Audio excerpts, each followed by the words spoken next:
The Pokemon games are not particularly difficult, so in this video I decided to do a Pokemon Blue Hardcore Nuzlocke. If you do not know the rules, they will be up on the screen right now. To avoid grinding, I will be using rare candies in this run, but I can only use it up till the level cap of the next gym. Footage you will be seeing in this video up until the first gym was recorded in the first attempt of this run, but in that run I lost right after the rival trying to catch a Spearow. The only difference between the first run and the second run in the footage you will be seeing is that in the second run I lost to the rival, which does not really matter since the Nuzlocke begins when you get Pokeballs.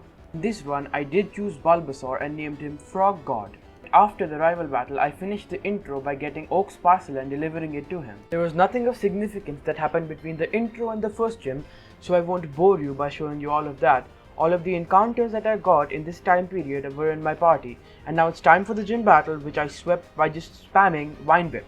Time between the first and the second gym, I got all of these encounters and also obtained the Helix fossil. Then I got to the second gym battle, where I cannot use my starter because I accidentally overleveled it. But I still managed to beat this gym by using Raticate and Gyarados. After that, I reached this rival battle, which I also swept with Raticate. After which I made my way to Bill's house and obtained the SS ticket. Immediately afterwards I used that SS ticket to board the SS Anne, where I found my rival and I swept his entire team with Gyarados. These were all the encounters I got. Now it's time for the Lieutenant Surge battle, which I basically swept using Quandale Diglett, spamming Dig. Now it's time for the Nightmare, which was Rock Tunnel. Got 2 deaths against the same trainer, one of which was my starter, which really hurt because a Venusaur would have been really useful. But I somehow managed to get out and get to the next gym. These were all the encounters I got for the first gym, and I basically swept the gym using just Fearow. After that gym battle, I went to Lavender Town where I battled my rival, which I beat using Fearow, Jolteon and Gyarados.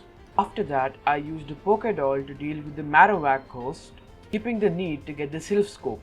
After that I got the Poké-Flute and used it to awaken and catch the Snorlax. After that I made my way to Fuchsia City where the next gym is. These were all the encounters I got on the way, and here's the gym battle. I easily swept this gym using just Snorlax. After that I made my way to Saffron City where I fought my rival, who I swept using Raticate, Snorlax and Pidgeot. Then I battled Giovanni, who I swept using just Snorlax. These were all the encounters I got between the 5th and the 6th gym. Now it's time for the 6th gym battle, which I swept using just Raticate and Hyperfang. After getting the 6th gym badge, I made my way to Cinnabar Island where I got the secret key and these encounters. I went inside the gym using the secret key and started the gym battle, which was swept by LAPRAS using Surf. Since there are no encounters between the 7th and the 8th gym badge, I'll skip straight to the gym battle. Giovanni calls himself the best Pokemon trainer but gets swept just by my LAPRAS using Surf. Right after the 8th gym, I went straight to the power plant and master balled the ZAPDOS there. After which, I went ahead and did the last gym battle before the Pokemon League. The battle was going very smoothly until Chungus the Snorlax died.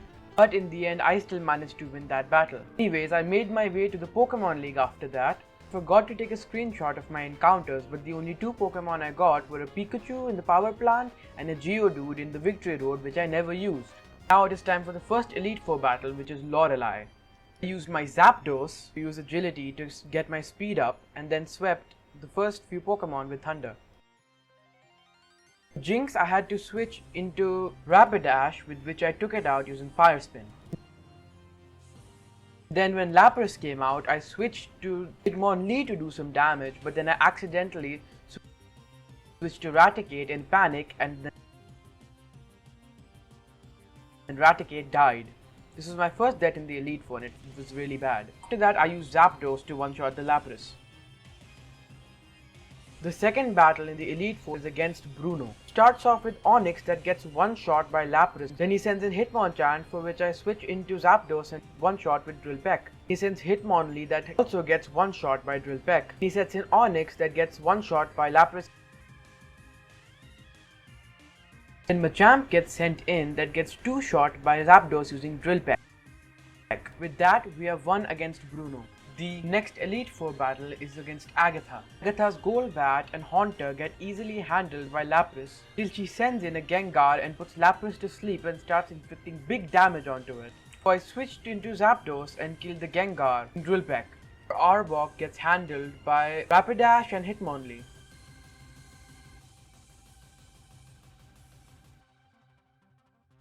Then she sends in her last Gengar that gets easily handled by ZAPDOS. That I have won against Agatha as well.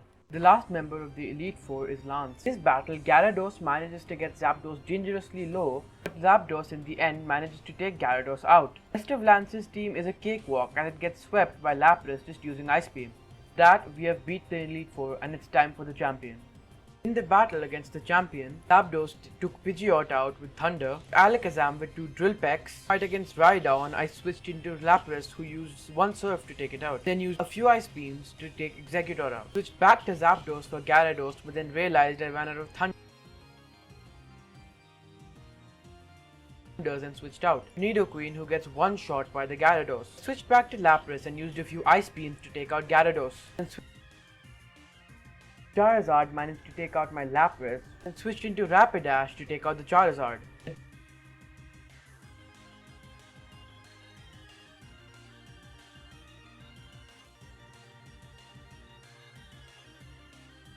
With that, the champion was beaten.